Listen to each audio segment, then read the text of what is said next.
Prophet Muhammad had a very eventful life, and one video cannot do justice to everything that he said, he did, and he experienced. In any case, I've collected 10 of the biggest moments in the Prophet Muhammad's life. Welcome back, guys, to FTD Facts. Leroy Kenton here, and for this episode, I want you to watch it from 10 to number 1 so you don't miss any of these events. Okay, so let's begin. The event at number 10 is the birth of Muhammad.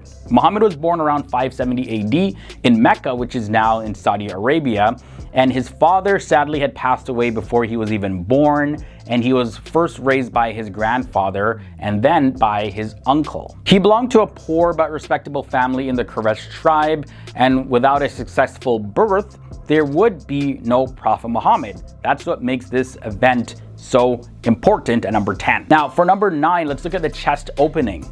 Prophet Muhammad stayed with the tribe of Bani Sa'd until he was 4 years old, when his chest was split open. So listen to this. It has been reported in the Muslims' book of authentic hadith that when Prophet Muhammad was playing with two boys, Jibril came and took Prophet Muhammad away, split open his chest and took out his heart. Jibril then took a lump out of Prophet Muhammad's heart and said, "This is your portion of Satan." Next, he washed Prophet Muhammad's heart with Zamzam water in a cold container. After that, Prophet Muhammad's heart was joined together and restored to its place in his chest. The Prophet Muhammad's face had changed color. Anas, who was the one that narrated this hadith, he also added this: "I saw the mark of the thread on Prophet Muhammad's chest." And I guess that mark stuck on his chest till the day he passed away. Now, moving on to number 8, we have the marriage to Khadija. In his early 20s, Muhammad began working for a wealthy merchant woman named Khadija, 15 years older than him. And she soon started to become attracted to him because he was very accomplished, and she ended up proposing to marry him. And he accepted, and over the years, they had a very happy, fulfilling marriage, and they also gave birth to several children. Khadija had noticed the character of Muhammad, as he had a lot of experience managing the caravans on the trade routes accompanying his uncle, Abu Talib, and so she had ended up hiring him into her team, and then she started to fall in love with him, and through a friend, that's how she asked him to marry her. Moving on to number 7, this brings us the first revelation. Muhammad spent a lot of his time in prayer and meditation, and on one of these occasions, he received the first revelation of the Quran from God. Muslims know this as the Night of Power. Muhammad was meditating in a cave on Mount Hira when he saw Angel Jibril, and the angel commanded him to recite the words. And the words are recorded in the Quran, and I quote, "Read in the name of your Lord who created man from a clinging substance.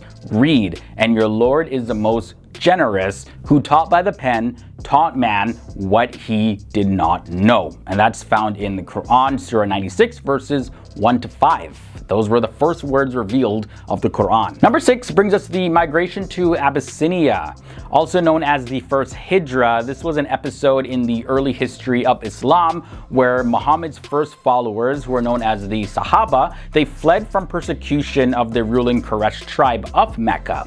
And the Prophet Muhammad, he allowed some of them to emigrate to Abyssinia in the year 1615 CE, and their total number was about 80 of them, so not too many, but this wasn't including the small children though, so that number would be, of course, a little bit more.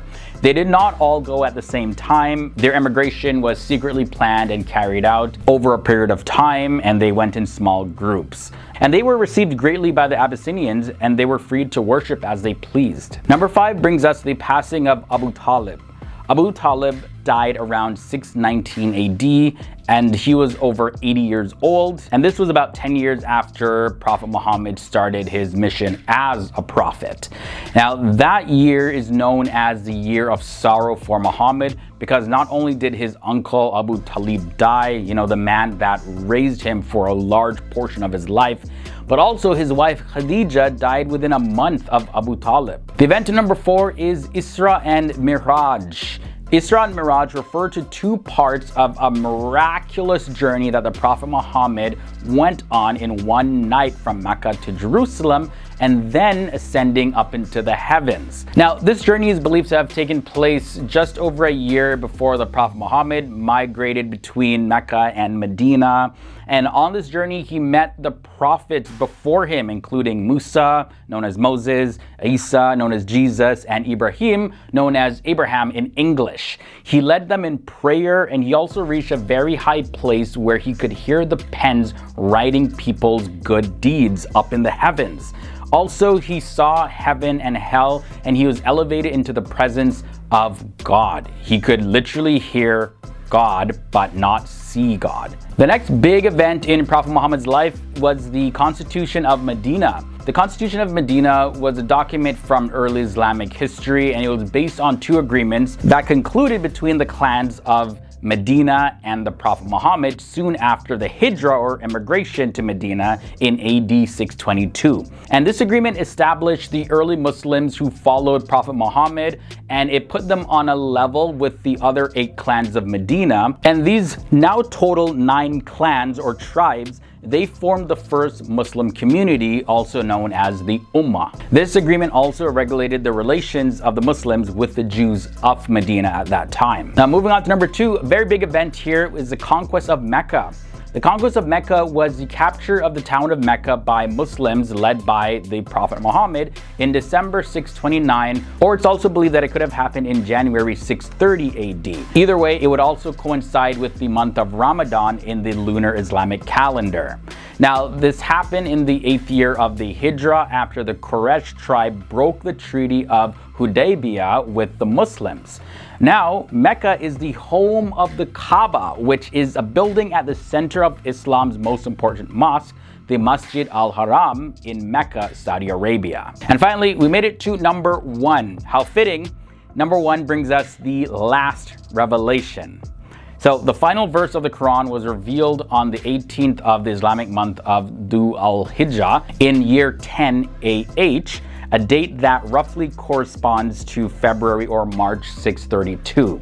Now, the verse was revealed after the Prophet Muhammad finished delivering a sermon at Ghadir Qum. While returning from the farewell pilgrimage, the Islamic Prophet Muhammad gathered all of the Muslims who were with him and gave a pretty long sermon. And this last verse was of Surah chapter 2, verses 278, and it goes as follows.